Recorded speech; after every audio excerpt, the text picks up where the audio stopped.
Cuando creamos una transacción, por defecto GeneXus creará tablas asociadas para almacenar la información que ingresamos a través de su pantalla. Pero GeneXus ya nos ofrece una solución para inicializar los datos correspondientes a una transacción. Para ello, la transacción cuenta con una propiedad bajo el grupo Data llamada Data Provider.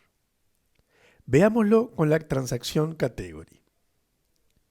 Por defecto está en False, pero la pasaremos a True.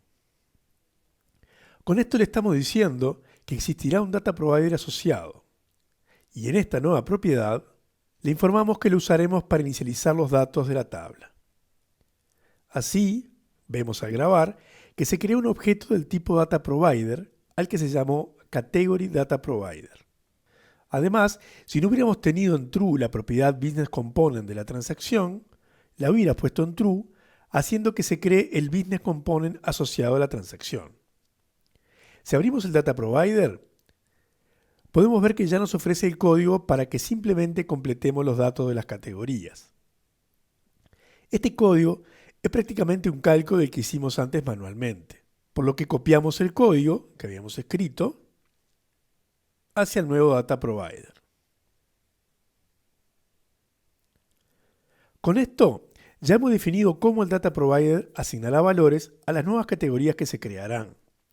Lo que no hemos razonado aún es el momento en el que se invocará a este Data Provider para que realice la tarea.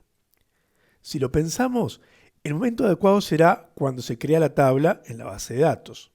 Sin embargo, para no sobrecargar el proceso de creación de las tablas, GeneXus diferirá la ejecución del Data Provider hasta el momento en que se ejecute la aplicación, que será el momento en el que verdaderamente necesitamos que estén los datos en la tabla. Pero en nuestro caso, la tabla ya está creada y no tendrá datos porque los vamos a eliminar. En la aplicación presionamos Remove Data y con eso se eliminan los datos de Category y de Attraction. Sin embargo, como acabamos de habilitar la inicialización de los datos de la transacción, en la próxima ejecución, GeneXus va a proceder a ejecutar el Data Provider. Observemos que si la tabla ya tuviera datos en ese momento, debido a que tenemos el identificador como AutoNumber, lo que hará será agregar nuevos registros. Es decir, no importa si ya existía una categoría Museum, insertará otra. No es nuestro caso, ya que tuvimos la precaución de vaciar la tabla antes.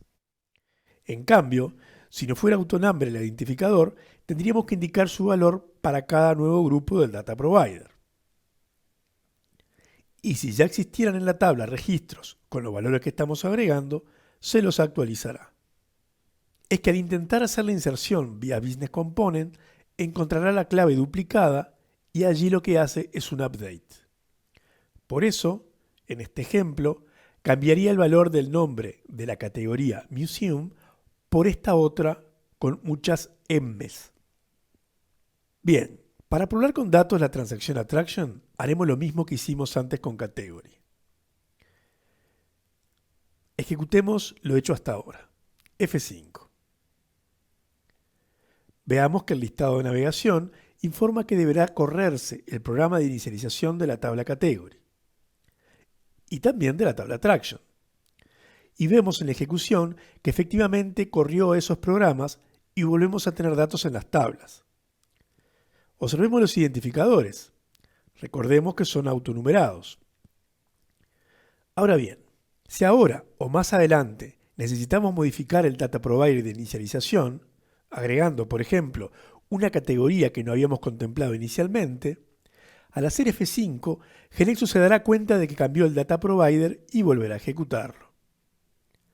Pero al hacerlo, como ya existían las categorías Museum, Monument y Tourist Site en la tabla, con IDs autonumerados, entonces volverá a insertarlas con nuevos IDs, además de insertar la nueva.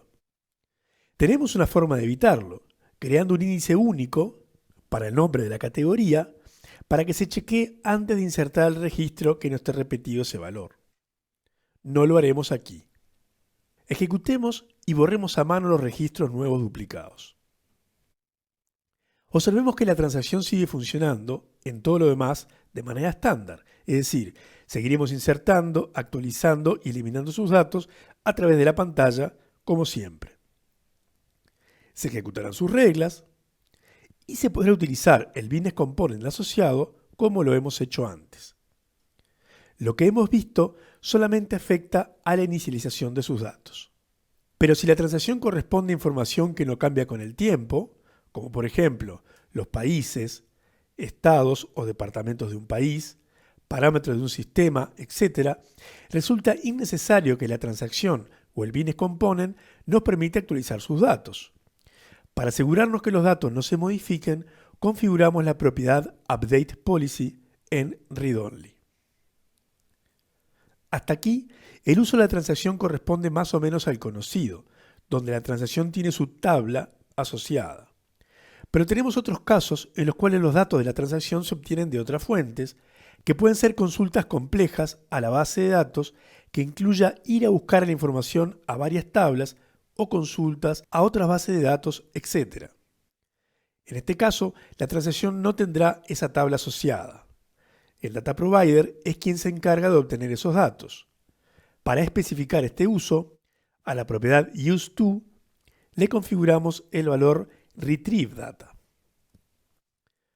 A estas transacciones se les llama transacciones dinámicas. En conclusión, para poblar de datos una tabla, no lo haríamos en forma manual como hicimos en el video anterior, sino utilizando la propiedad data provider de la transacción.